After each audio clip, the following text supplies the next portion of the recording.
guys, welcome back to my channel. I'm Mr. Death Breath, ready spoiler-free film reviews, sometimes celebrity interviews. Before we begin, turn on post notifications. Please subscribe not to miss any of my videos, because they're all fire. Unless you don't like them, then maybe they're not fire. And be sure to drop a like, because when you drop those likes and I see those thumbs up, I just feel good about the video. I know that I did a decent job, if not a fantastic job, depending on who you are. Thank you. Alright guys, so before we begin, let's talk a little bit about this movie. Okay, so David Ayer. He's known for his dark and gritty take on South LA. He was the writer of Training Day. Not the director, but the writer. Maybe he just didn't dip his toes in. He grew up in East LA, so he's familiar with the area. He wrote the fantastic Harsh Times, where Christian Bale was cast as a white guy that lived in the hood, along with Freddie Rodriguez, which was fantastic. He did End of Watch, which was fantastic. Jake Gyllenhaal, Michael Pena. Fantastic job. He just does these great crime drama films with a lot of cholo elements, and they're realistic and well done. So that brings us to Tax Collector. Okay, so let's just address the elephants in the room. Okay, isn't that the movie where Shia Labeouf got his whole chest done? Yes and no. This is my viewpoint on it. This is the Mr. Death Breath take. Okay, he got a chest piece that depicts his mother and his father. So, did he get a chest piece for the movie, or did he get a chest piece that he wanted, and he happened to say it was for the movie? What we can't dispute, which is undisputable, is the Mickey finger guns is definitely for the movie, and the fact that it says Creeper on the bottom is definitely about his character. Okay, so now that that's out of the way, let's get into the good. Okay, so the good. Right off the bat, Shia LaBeouf does a fantastic job. Shia LaBeouf is an incredible actor. I mean, what he's been doing lately, it's been incredible. He's an incredible actor. Okay, Bobby Soto does a great job as one of the lead actors. He's the second lead, or I would say he's the main lead, second to Shia LaBeouf, except Shia LaBeouf takes so much of the scene every time he's in it, so you could almost argue he's the second lead. Cynthia Kimona, she does a fantastic job as Bobby Soto's wife. You really believe that these two are together, they're in love. You completely buy it. It feels like a genuine relationship, and it really caught me off guard. Not only is she absolutely gorgeous, you're absolutely pretty, by the way, but she seems so believable. She genuinely seemed like a loving wife that supported her husband and supports her husband despite what he's involved in. Cheyenne Hernandez, she plays the tough, badass female chola goth villain, and one, she's absolutely gorgeous, and two, she's an incredible actress, and three, she doesn't even look like that at all. I know, Mr. Deathbreath, people act, I know that, but it just caught me off guard, you know, because this is going to lead into the next one. Jose Martin, he actually was a criminal and became an actor, and he's a rapper, so, you know, you kind of thought that maybe he was pulling a little from, you know, more from the truth, knowing that one fact. You thought that it's easy to believe that Cheyenne Hernandez could have been maybe Thug too. Jose Martin does a great job at playing the new tough guy on the block, if you want to call it, the new guy trying to take over. Again, all in the trailer. He tries to take over what Bobby Soto and Shia LaBeouf have going on. Fantastic, those elements. The acting is great. Shia LaBeouf steals everything. Bobby Soto is incredible. And honestly, the action sequences are fantastic. The story is really engaging.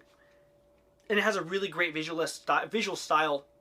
And everything feels authentic. Everything has an authenticity to it. It doesn't feel like David Ayer lives in Beverly Hills and decided to make a movie about the hood in South Central. No, he legitimately lived it at one point in his life, and you see it in the way he makes films. Even if you go back to a movie like Training Day or Harsh Times, you just see that he pulls from reality, and it's so authentic. Okay, so the bad. Let's get into the bad. The bad is that sometimes the acting can be okay. It's not always the best, and sometimes it just seems not as good as it can be. But that's not to say that it affects the run of the film in any way. Sometimes it just doesn't work. Another thing, Shia LaBeouf is really underused. Considering that he's been the poster boy for this whole entire film and so much attention, love it or hate it, he is underused, and it's a shame. You expected more. But when he is used, it's done well, but just underused. In addition, once you get to that last act of the film tends to lose the steam it had. So think of it this way, right? It's a barrel going down the hill, going, and it hits a lip, pop, keeps popping, and keeps rolling, right? Keeps going down the hill, it's unstoppable. But then, you know, let's just say the ground starts evening out, you could say, with the film. And that's where the problem comes into play, that it no longer has that momentum. It loses it. So what starts off as a fun, exciting, where's this going to go type of film, it kind of ends and kind of goes, okay, alright, you know. Another issue that other people might find, and this isn't an issue for me, but just more of an observation that I've noticed, is that this film feels more like a niche film. Like, unlike Training Day or End of Watch or Harsh Times, this feels more like, let's just say, the Scream 4, the Scream series.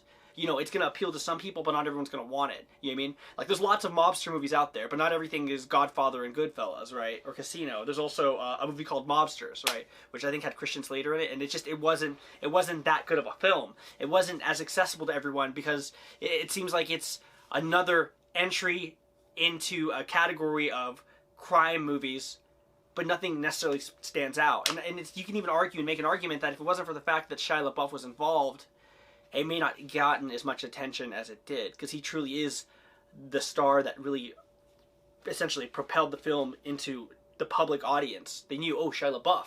Oh, he's playing this gangster type. Oh, he got his chest tattooed. You know, so if he wasn't involved, the film may not have gotten as much hype as it's gotten. And it just doesn't seem like it's a for everybody type film. You're not going to have a casual viewer just kind of stumble upon this. And if they do, it's only because of the fact that Shia LaBeouf was involved. You know. So let's give it a rating on a scale of 1 to 10. On a scale of 1 to 10, Tax Collector's an 8 out of 10. Personally speaking, I really enjoyed it. I thought it was great. It was a good niche entry into this David Ayer South Central gangster filmography. I enjoyed it. It was good. Was it as good as Training Day? No. Was it as good as End of Watch? No. Was it as good as Harsh Times? No. It was definitely on one of his lower end of films. It wasn't his best work, but I still really enjoyed it. Now, if that sounds like something you want to see, something you're interested in, then sure, I recommend renting it. I mean, honestly, will I be owning this film? Sure, you know. I own all the Freddy movies. Doesn't mean I like every single one of them. Part 5. You know what I mean?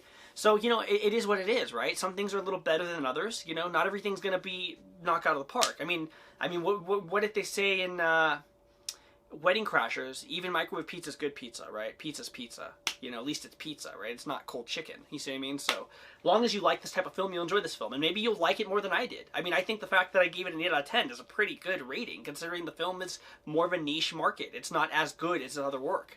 And as always, I'll see you soon.